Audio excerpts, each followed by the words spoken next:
Hello everyone, this is Priya and I welcome to all on this platform JRF vibes. आज हम बात करेंगे UGC net के री एग्जाम के बारे में, जो कि आपका 21 अगस्त से स्टार्ट होने वाला है। देखिए, इस बार आपका सीबीटी मोड में एग्जाम करवाया जाएगा और 18 जून को जो आपका एग्जाम हुआ ऑफलाइन हुआ। सीबीटी मोड हो सकता है बहुत सारे लोगों के लिए खुशी की बात हो और काफ़ी लोगों के लिए परेशानी की बात हो, बट बाकी परेशानियां अलग हैं। लेकिन जब एग्ज़ाम का कैंसिल होना, लीक होना, एटलीस्ट इन सब चीज़ों से हमें राहत मिल जाएगी अगर पेपर हमारा सीबीटी मोड में करवाया जाएगा। और क्योंकि सीबीटी मोड में करवाते हैं तो हर कोई कंप्यूटर फ्रेंडली नहीं होता, टेक्निकल चीज़ों से अपडेटेड हर कोई नहीं होता, उनके लिए कन्वीनियंट नहीं रहता। ज़्यादातर लोग ऑफलाइन मोड को ज़्यादा प्रीफर करते हैं। बट अब जो भी है हमें उसी के अकॉर्डिंग चलना होगा। और काफ़ी सारे लोग अगर पहली बार ऑनलाइन एग्जाम दे रहे हैं तो बहुत सारे डाउट उनके दिमाग में होंगे कि क्या डिफरेंस रहता है पेपर 1 और पेपर 2 में, जब हम सीबीटी मोड और ऑफलाइन मोड में है जब हमारा एग्जाम करवाया जाता है। क्या सिलेबस में कुछ डिफरेंस हमें देखने को मिलेगा, या फिर स्ट्रेटजी हमारी क्या होनी चाहिए, क्या प्लानिंग होनी चाहिए, पीवाईक्यू कब के और कैसे हमें सोल्व करने हैं, कितने साल के करने हैं, कहाँ पे हमें पीवाईक्यू मिलेंगे, प्रैक्टिस हमें कैसे करनी है, ये सब चीज़ें। अब देखिए, एग्जाम डेट के बारे में आई डोंट थिंक मुझे आपको बताने की नीड है। आपका एग्जाम 21 अगस्त से लेकर 4 सितंबर तक कंडक्ट करवाया जाएगा इस बार। सिलेबस की बात करते हैं। देखिए, सिलेबस के बारे में बहुत सारे रूमर्स आपने सुने होंगे कि सिलेबस चेंज होगा, बट अभी तक कोई आपका सिलेबस चेंज नहीं हुआ है। सीबीटी मोड में भी वही आपका सिलेबस आएगा जो आपने पढ़ा है अभी तक। ओके, नाउ डिफरेंस की बात करते हैं। एज सच कोई बहुत मेजर डिफरेंस तो नहीं होता है, लेकिन छोटी छोटी कुछ बातें हैं जो मैं आपको बता देती हूँ। लाइक सबसे पहले लैंग्वेज की बात करते हैं। जब आपने ऑफलाइन पेपर दिया था तो आपके पेपर के में दोनों लैंग्वेज थी, हिंदी और इंग्लिश एक ही जगह पे आपको देखने को मिल गई थी, तो कोई इश्यू आपको नहीं आया था। लेकिन जब सीबीटी मोड में आपका पेपर होगा तो यहाँ पे भी आपको दोनों ही लैंग्वेज देखने को मिलेंगी, हिंदी एंड इंग्लिश। अगर आपका मीडियम हिंदी है तो आप हिंदी चूज करिए, और फिर भी अगर आपको कोई क्वेश्चन इंग्लिश लैंग्वेज में देखना है तो आप वहां से चूज कर सकते हैं, उसमें कोई दिक्कत नहीं आने वाली है। और आपका मीडियम इंग्लिश है तो आपका पूरा पेपर आप इंग्लिश में सोल्व कर सकते हैं। तो ऊपर एक ऑप्शन आता है जहां से आप लैंग्वेज को चूज कर सकते हैं अपने कन्वीनियंस के हिसाब से, ठीक है। ऐसा कोई टफ टास्क नहीं है। सेकेंड बात करते हैं टाइम की। यस, मैं ये बात बोलूंगी कि सीबीटी मोड में आपको टाइम मैनेजमेंट का थोड़ा सा इश्यू आने वाला है, क्योंकि मैं कुछ डरा नहीं रही आपको, लेकिन कुछ सच्चाइयाँ बता रही हूँ। अगर आप उनके बारे में पहले से अवेयर होंगे तो वो आपके लिए अच्छा होगा, आपके एग्जाम में हेल्प होगी। सबसे पहला तो देखिए, स्क्रोलिंग का इश्यू आता है। जब हम पेपर ऑफलाइन देते हैं तो हमें कोई स्क्रॉल नहीं करना पड़ता, ना ही कोई टेक्निकल इश्यू फेस करने को मिलता है, जब बस हमें क्वेश्चन सोल्व करने होते हैं। बट एक ये यहाँ पे डिसएडवांटेज है, क्योंकि हमारे सेंटर्स पे जो कंप्यूटर होते हैं वो भी काफ़ी पुराने होते हैं, 1 से 2 बार माउस पे क्लिक करते हैं तो तब जाके वो क्लिक होता है। और स्क्रोलिंग इश्यू आता है अगर आरसी हो गया, लेंदी आ गया, हमारा डीआई हो गया, या थ्योरेटिकल क्वेश्चन हो गए, थोड़े से लेंदी क्वेश्चन आ गए, तो लेफ्ट राइट अप डाउन ये स्क्रोलिंग करने में आपका टाइम कंज्यूम होगा, और टाइम मैनेज करके आपको चलना होगा स्टार्टिंग से ही। और टेक्निकल इश्यू भी आ सकते हैं, लेकिन ऐसा नहीं है कि हर एक स्टूडेंट के साथ ही ऐसा होगा, पहले से नेगेटिव सोच के नहीं चलना है, लेकिन आ सकते हैं, मैं ये बात बोल रही हूँ। तो उसके लिए आपको पहले से रेडी रहना है, ठीक है। और सेकेंड थर्ड थिंग,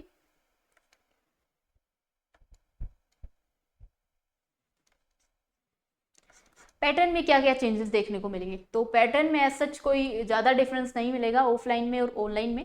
यस, मैं आपको हार्ड और इजी की बात बता सकती हूँ। देखिए, जब आपका पेपर हुआ था 18 जून को,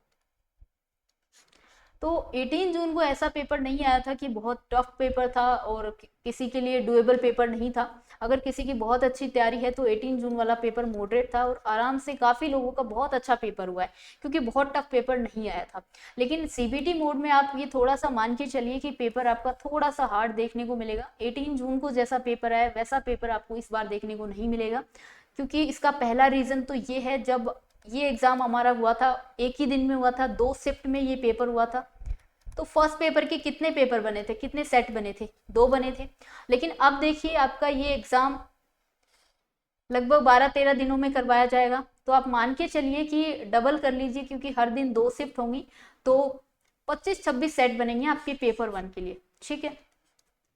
तो पेपर 1 में जब 2 सेट बन रहे थे तो एज सच कोई बहुत ज़्यादा आउट ऑफ द बॉक्स आपको क्वेश्चन देखने को नहीं मिले, सिलेबस से ही डाल दिए थे, एक दो क्वेश्चन आए थे बाहर से। लेकिन जब 25 से 26 सेट आपके पेपर 1 के बनाए जाएंगे तो जो क्वेश्चन पेपर बनाने वाला है वो कोशिश करेगा कि हर चीज़ को इंक्लूड कर सके पेपर में। और बाहर का भी कुछ पॉइंट्स आपके डल सकते हैं, कुछ क्वेश्चन आपको आउट ऑफ द बॉक्स भी देखने को मिल सकते हैं। सो पेपर हार्ड आएगा थोड़ा सा कंपेरेटिव टू 18 जून, ये आप प्रिपेयर होके चलिए पहले से ही। और पेपर 1 और पेपर 2, अगर किसी का ये डाउट हो कि क्या इनके बीच में कोई गैप मिलता है या फिर पहले पेपर 1 को करना पड़ता है पेपर 2 को करना पड़ता है, ऐसा कुछ भी नहीं है। आपको जैसा ठीक लगे आप कभी भी कोई भी पेपर 1 का क्वेश्चन कर सकते हैं, आप पेपर 2 का भी कोई भी क्वेश्चन चूज करके उसको सोल्व कर सकते हैं। कोई गैप नहीं मिलता है, एक साथ आपको 150 क्वेश्चन 180 मिनट में सोल्व करने। और पेपर 1 पेपर 2 पहले कोई भी कर सकते हैं, जैसा आपको ठीक लगे। अब बात करते हैं नेक्स्ट, आपकी प्लानिंग क्या होनी चाहिए फॉर अपकमिंग 45 डेज। अराउंड आपके पास आज की डेट से लेकर 45 डेज बचते हैं, और जो कि इनफ है, क्योंकि तैयारी आपकी आई थिंक पहले ही हो गई होगी, क्योंकि आप पहले एग्जाम दे चुके हैं तो आप रेडी थे उस चीज़ के लिए।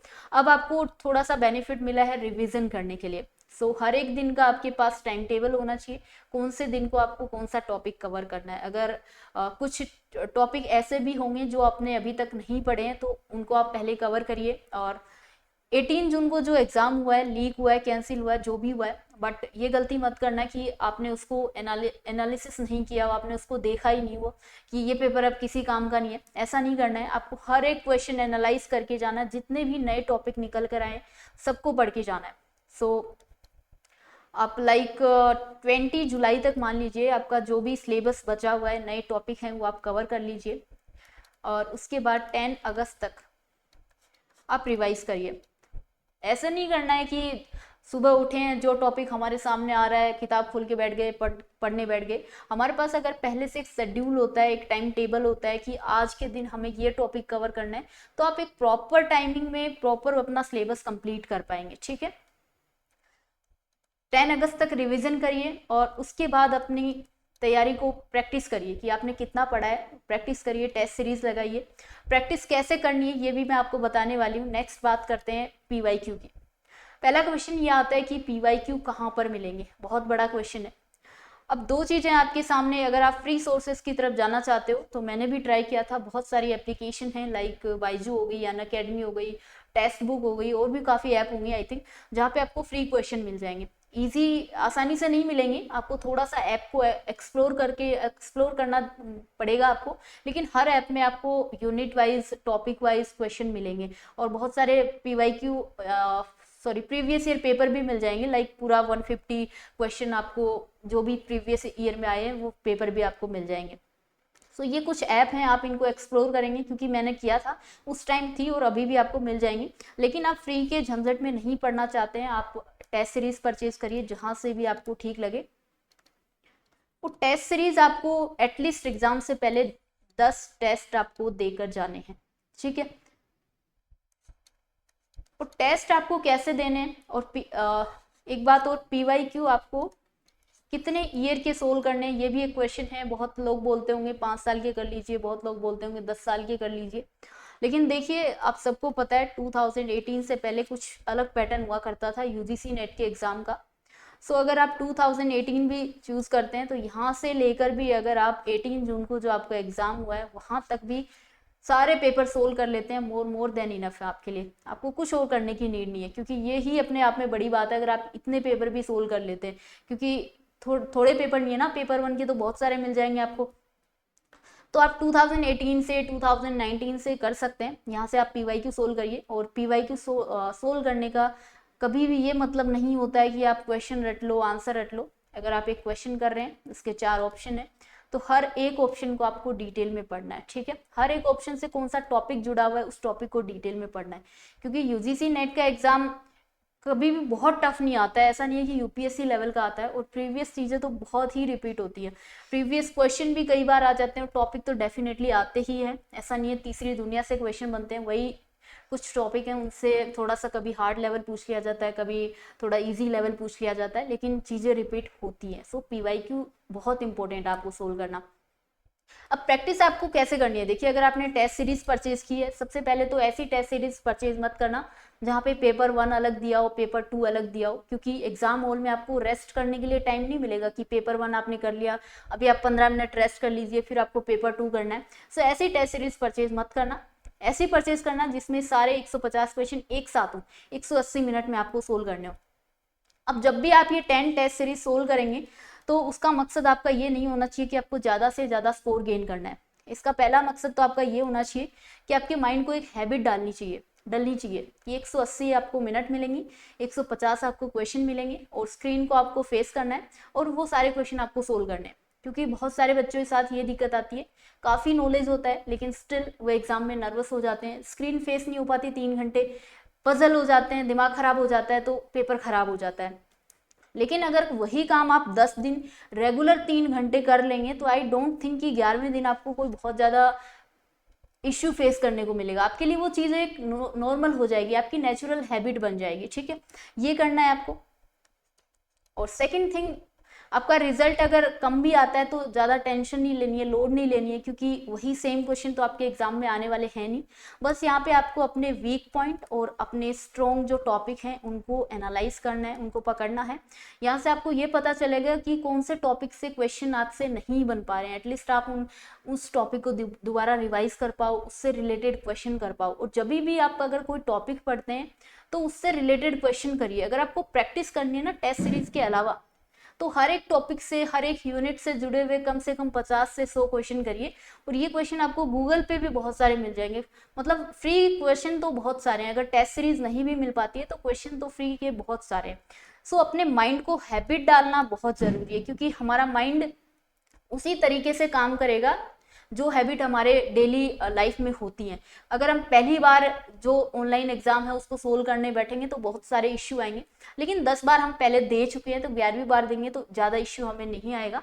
और बाकी सारी चीज़ें मैंने कोशिश की है कि मैंने आपको बता दी, और आई होप ये सारी चीज़ें आपकी पेपर में हेल्प करेंगी।